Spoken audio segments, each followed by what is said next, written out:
మలినాలు మనలో ఉంటాయి, రైట్? కొంచెం మట్టి నాయన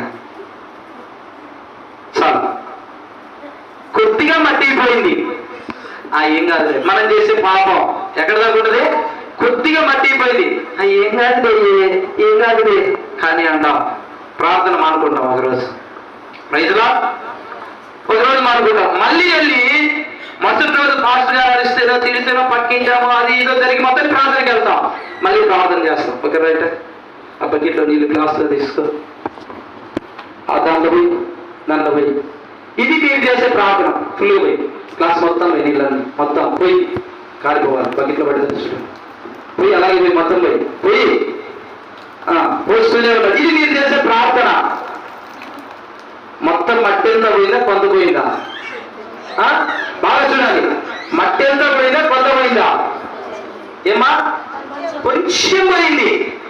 అంటే మనం చేసే ప్రార్థన మనకుండేటువంటి బాధలకు మించినదై ఉండాలి. మీరు కొంచెంగా ప్రార్థన చేశారనుకో కొంతవరకు తగ్గిపోయింది, కానీ మురికి అలాగే ఉందా లేదా? ఉంది. అంటే మనలో కాస్త మురికి అలాగే ఉంటుంది. ఇప్పుడు మళ్ళీ లోపలికి వెళ్దాం, ఇంకో మట్టి అయినా ఇందాక వేసినట్టు కొద్దిగా ఎక్కువ, రైట్. ఇప్పుడు నీళ్లు పూర్తి కలర్ చేంజ్ అయిపోయాయి. మన జీవితం కూడా ఇలాగా పాపంలో పడి లోకం ప్రార్థన లేనప్పుడు ఇలాగ మురికి పట్టిపోతుంది. మళ్ళీ 2 గ్లాసులు నీళ్ళు పోయాయి,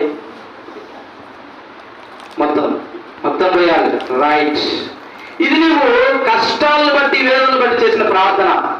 మళ్ళీ రెండవసారి మళ్ళీ ప్రార్థన చేసావు, కాస్త బాగా తగ్గినట్లుగా ఉంటుంది, తగ్గింది, కొంత తగ్గింది. ఇప్పుడు సంపూర్ణంగా నీళ్ళు తెల్లగా వచ్చాయా లేక ఇంకా మురిగిందా? అంటే మన ప్రార్థన ఇంకా, మనం చేయవలసిన ప్రార్థన ఇంకా ఉంది. అంటే మనము చేసే పాపము, శోధన, వేదన, కన్నీళ్లు, మన ఉండే సమస్యల కంటే నీ ప్రార్థన తక్కువగా ఉన్నప్పుడు జవాబు సంపూర్ణంగా పొందుకోలేవు. నీవు జవాబును సంపూర్ణంగా పొందుకోవట్లేదంటే నీ సమస్య అయితే ఉంది, నీ ప్రార్థన తక్కువైపోయింది. ఇంత సమస్య పెట్టుకొని ఇంత ప్రార్థన చేస్తే సమాధానం పొందుకుంటావా? పొందుకోలేవు కదా. ఇప్పుడు నాయన మళ్ళీ ఇంకొచ్చి పిరికి నిండా ఇప్పుడు సాతాను ఏం చేశాడంటే ఈమె కాస్త ప్రార్థనలో భయపడుతుంది కదా, ఏమే నీతో పన్నెండు పదాన్ని అలా తీసుకెళ్ళాడు, బాగా పాపంలో దేవుడు ఏమైపోయింది. ఇప్పుడు ఫుల్ బ్లాక్. ఇక ప్రార్థనలో ఇక కూర్చోడానికి కూడా అవకాశం లేనంతగా మన దేహాన్ని పాపంలో పెట్టాడు. మళ్ళీ ఒక నెలాగి పాస్టర్ గారు ఇరుగుల్లో పొరుగుల్లో వచ్చి ఏమే ప్రార్థన కావట్లేదు, చెయ్యి ప్రార్థన కలిపితే మళ్ళీ ప్రార్థనకి వెళ్ళాడు. ఇప్పుడు ఈ ప్రార్థనకి వెళ్ళాక ఈ మురికి ఎంత కడుక్కోవాలి వద్దా? కడుక్కోవాలి. ఇప్పుడు 3 గ్లాసులు నీళ్ళు వేయాలి, చక్కగా వేయాలి. బాగా గమనించాలి. మనం చేసే ప్రార్థన ఈ తెల్లని నీళ్లు, మనలో ఉండే పాపం, ఆ మట్టి మురికి. మొదట మనిషి మంచివాడే, లోకంలో తిరిగిన తర్వాత అనేకమైన అపవిత్రమైన మన అంటుకుంటాయి. అంటుకున్న మనల్ని వదలగట్టుకోవడం ప్రార్థన వల్లనే జరుగుతుంది. ఇప్పుడు మళ్ళీ ప్రార్థన చేసే పాపం చేస్తున్నావు 3 గ్లాసులు వేయ పాపం అడుగులో ఉన్న నలకలు మురికి బయటికి వస్తూ ఉంది మన దేహంలో నుంచి. రైతులా మనం చేసే చిన్న పాపాలన్నీ గుర్తొస్తూ ఉంటాయి. ప్రభు దగ్గర ఒప్పుకుంటాం, వదిలిపెడతా ఉంటాం, మళ్ళీ చేస్తాం, అయినా కూడా మళ్ళీ జయించలేకపోతున్నాం. ఏంటి మళ్ళీ వీలైనా కాస్త కొంచెమే మట్టి, కొంచెమే చాలు. ఇప్పుడు చూడండి, ఎక్కువ మట్టి వేసాడా కొద్దిగా వేసాడా? ఇప్పుడు అర్థమైంది. ఒక్కసారి పాపంలో పడిన తర్వాత ఆ పాపంలో మనం కొనసాగిపోయి ఆ పాపం మనల్ని తగిలినప్పుడల్లా పాపం మనలో మొదటి స్థానంలో ఎంత పాపం చేశామో అంతే పాపం ఉంటుంది. అయితే దేవుని సన్నిధిలో ప్రార్థన కూర్చున్నప్పుడు నువ్వు పరిశుభ్రంగా మార్చబడేంత ప్రార్థన నీలో కలిగి ఉంటే నీ ప్రార్థన ఫలించి జవాబు పొందుకోగలుగుతావు. హల్లెలూయా. అలా పొందుకోవాలి అంటే నీలో ఉన్నటువంటి బలహీనత కంటే నీ ప్రార్థన ఎక్కువ కావాలి. ఆమేన్. ఇప్పుడు బలహీనత ఏమో ఎక్కువైపోయింది, ప్రార్థన తక్కువైపోయింది. ఇప్పుడు ఎలాగా రా, ఇప్పుడు పోయి నీకు సమృద్ధిగా ఆ బకెట్ ఎత్తిపోయి మొత్తం అట్లాగే లైట్గా దారిలాగా ఇప్పుడు చూడండి, ఇప్పుడు రెగ్యులర్ గా ప్రార్థనకు వస్తూ ఉన్నారనుకో, ప్రార్థన చేసుకుంటూ ఉన్నారనుకో, పోయాలి. ఇంకా పోస్తూనే ఉంది. జిగ్గు తెచ్చుకోలేకపోతే జిగ్గు తెచ్చా బాబు కోటి జిగ్గు నువ్వు పోస్తూనే ఉన్నాయి. చాలా జాగ్రత్తగా గమనించాలి.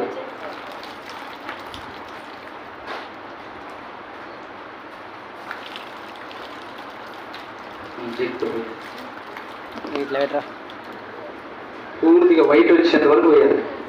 బాగా గమనించాలి. మీరు దీన్ని బాగా జాగ్రత్తగా గమనించాలి. అడుగులను మురికిలు వేయాలి. పైకి ఎత్తు, కొంచెం పైకి ఎత్తు. నువ్వు కదా, నువ్వు పైకి ఎత్తుకొచ్చా, ఇంకొచ్చు పోయి మొత్తం పోవాలి. పోయి చాలా జాగ్రత్తగా గమనించాలి. మీరు అడుగులో ఉన్న మురికి కూడా పోతా ఉంది. ఇప్పుడు మీ ప్రార్థన ఎడతెగకోకుండా ఇలా ఉంటే మీలో ఉన్నటువంటి ఏదైతే బలహీనత ఉందో దాని మీద మీరు జయం పొందుకోగలుగుతారు.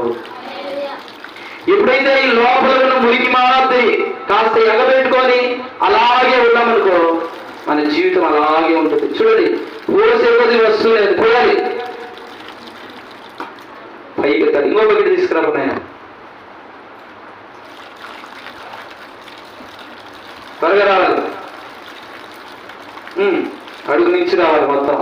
నువ్వు ఎంత పైకి ఎత్తుకు వస్తుంటే అంత అడుగు నువ్వు మునిగిపోతాది.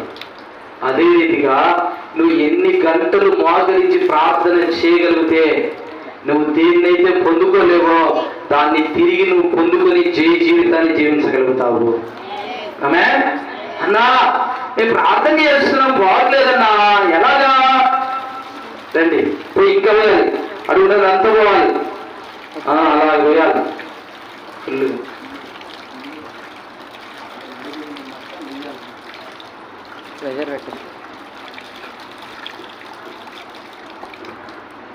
రైట్. ఇంకా చాలా జాగ్రత్తగా, చాలా జాగ్రత్తగా పైకెత్తు. పోయి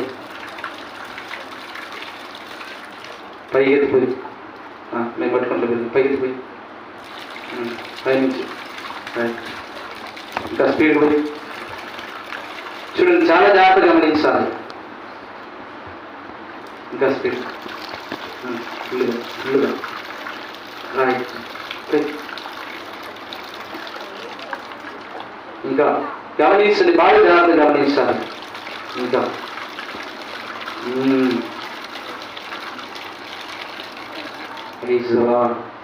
హల్లెలూయా. బాగా చూడండి, మీరందరూ బాగా గమనిస్తారు. వాళ్ళకి చూపినైనా అందరికి ఆనొస్తుంది. అది అందరికి ఆనొస్తుందా? బాగా అనిపిస్తా ఉందా? ఇప్పుడు నీళ్లు వైట్గా వచ్చే మట్టిగా ఉన్నాయా? వైట్గానే ఉన్నాయా? ఇన్ని నీళ్లు పోస్తే కానీ కొంచెం మట్టి పోలేదు, అవునా? మరి మనం చేసే చెడుతనము, మనకున్న అలవాట్లకు మనం ఎన్ని గంటలు ప్రార్థన చేయాలంటారు? మోకరించి స్తోత్రం స్తోత్రం యేసయ్యకు స్తోత్రం, ప్రభువును క్షమించు, ఒక అలవాట్ల నుంచి విడిపించి చేస్తున్నాము అన్నీ ప్రార్థన చేసిన ఈ రోజు నుంచి భస్మం అన్ని వదిలేస్తున్నా. బీడి తాగను, సిగరెట్ తాగను, మందు తాగను, నీళ్ళు తాగను, అస్సలు ఏమైంది చెప్పు, నన్ను ఎమ్మటి మనం తాగను. సాయంత్రం అయింది. కాదే అంటే పోయొచ్చా, మా ఫ్రెండ్ని కలిసి వచ్చా? కాదయ్యా, ప్రార్థన పోయించినావు కదా, ఏంది పోయొచ్చది అంటారు. సరే పోయిరాబో. వస్తాడు సాయంత్రం,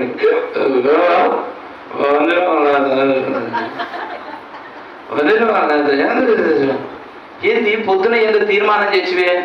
ఏం తీర్మానం?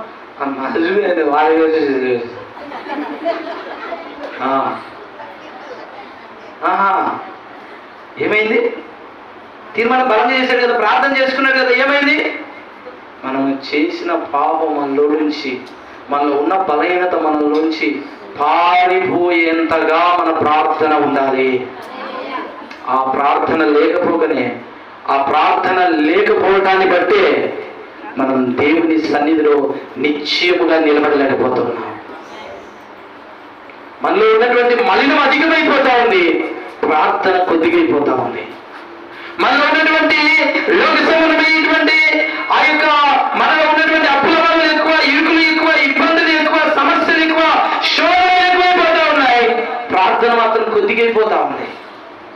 అందుకే జనులు దేవుని సన్నిధిలో ఎందుకు కూర్చోలేకపోతున్నారు, దేవుని సహవాసాలు ఎందుకు స్థిరపరచబడలేకపోతున్నారు, ఎందుకు ప్రార్థన చేస్తున్న యేసుక్రీస్తు నమ్మిన పిల్లలలో అప్పులు, ఆర్థిక సమస్యలు, శోధనలు, కన్నీళ్లు, రుగ్మతలు, ఎందుకు యవన పిల్లలు భయంకరమైన పాపంలో పడి దేవుని సన్నిధిలో దేవునితో నిలబడలేక కొట్టుమిట్లతో అల్లాడిపోతున్నాయి కుటుంబాలు. తల్లిదండ్రులు భక్తి పడలే, కానీ పిల్లలు మాత్రం దేవుని సముఖంలో దేవునితో కలిసి నడవలేకపోతున్నారు. నీవు నీ పిల్లల కోసం చేసే ప్రార్థన తక్కువైపోయింది, నీ పిల్లలు చేసే అపవిత్రత ఎక్కువైపోయింది. నీవు నీ వ్యక్తిగత బ్రతుకు కోసం, మార్పు కోసం చేసుకునే ప్రార్థన తక్కువైపోయింది. ఆ మార్పు నీలో రావాలని నువ్వు అనుకుంటున్నావు, కానీ దానికి తగిన ప్రార్థన జీవితం నీ వ్యక్తిగత జీవితంలో ఉండటం లేదు. ఆ తగిన ప్రార్థన జీవితం నీ వ్యక్తిగత బ్రతుకులో ఉంటే ఎంతలా శోధనలైనా నిన్ను వదిలి యేసు నామంలో పారిపోతాయి. పిల్లలు మట్టి వేశాం,